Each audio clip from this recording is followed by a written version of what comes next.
ने सवाल उठा दिए हैं। आम आदमी पार्टी के नेता आशुतोष ने ट्वीट करके इसे आचार संहिता का उल्लंघन बताया और पूछा कि बीजेपी के पास इतना पैसा कहां से आया।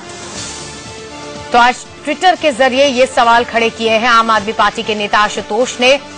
कई न्यूज़पेपर्स में बीजेपी का ये विज्ञापन छपा है जिसमें ब्यौरा दिया गया है कि पिछले 8 महीने में बीजेपी ने क्या क्या किया है, क्या क्या काम किए हैं और इस बिना पे वोट मांगे गए हैं।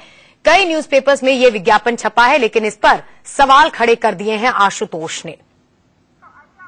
आइए आपको दिखाते हैं मोदी सरकार के विज्ञापन में लिखा क्या है आखिर। उसमें लिखा है, मेरा वादा वर्ल्ड क्लास दिल्ली जिस पर आपको गर्व हो। कुछ महीनों पहले 125 करोड़ देशवासियों ने देश की दिशा बदलने की जिम्मेदारी मुझे सौंपी थी। तब से आज तक देश के हर वर्ग ने भाजपा को चुनकर मेरे विकास अभियान को और अधिक ऊर्जावान बनाया है। पिछले 8 महीनों में भारत की प्रतिष्ठा बढ़ी है और विश्व नए सम्मान से भारत को देख रहा है। 16 साल बाद मौका आया है कि हम दिल्ली को उसके महत्व के अनुरूप संवारें। हर बेटी सुरक्षित हो, हर युवा को अपनी क्षमता के अनुरूप रोजगार के अवसर दिए जाएं, सबके लिए घर हो, जीवन आसान हो, जहां बिजली, पानी, स्वास्थ्य जैसी सुविधाएं सबको उपलब्ध हों।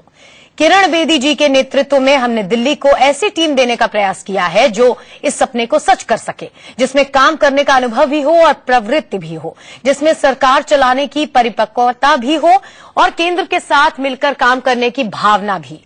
मेरी जनता से आग्रह है कि हमारे इस प्रयास को आशीर्वाद दे। किरण बेदी जी के नेतृत्व में भाजपा की मजबूत और स्थिर सरकार बनाए। मेरा वादा है कि हम ऐसी दिल्ली बनाएंगे जिस पर हम सभी गर्व कर पाए। ये लिखा है इस विज्ञापन में।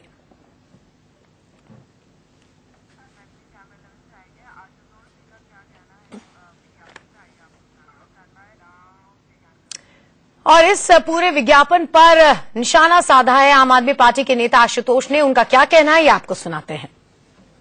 सारे अखबारों के फ्रंट पेज पे बीजेपी के बड़े बड़े ऐड आए हैं। ये विज्ञापन बहुत महंगे होते हैं, बहुत महंगे होते हैं। लाखों करोड़ों रुपए इसमें खर्च होते हैं। पहली बात, बीजेपी के पास इतना पैसा कहां से है कि सारे अखबारों के फ्रंट पेज पे इतना महंगा ऐड देते हैं? क्या ये इसका सोर्स बताने की कृपा करेंगे? दूसरी बात, मेरा सवाल यह है कि इस तरीके के विज्ञापन कहीं भी कैंपेनिंग खत्म होने के बाद ना तो छपने चाहिए ना दिखने चाहिए। लेकिन आप देखते हैं कि टेलीविजन में ऐसे विज्ञापन नहीं आते हैं, लेकिन अखबारों के अंदर ये विज्ञापन आता है। अगर टेलीविजन में विज्ञापन आने से इसी की गाइडलाइन का वायलेशन होता है, तो अखबारों में विज्ञापन आने से भी इसी के गाइडलाइन का उल्लंघन होता है।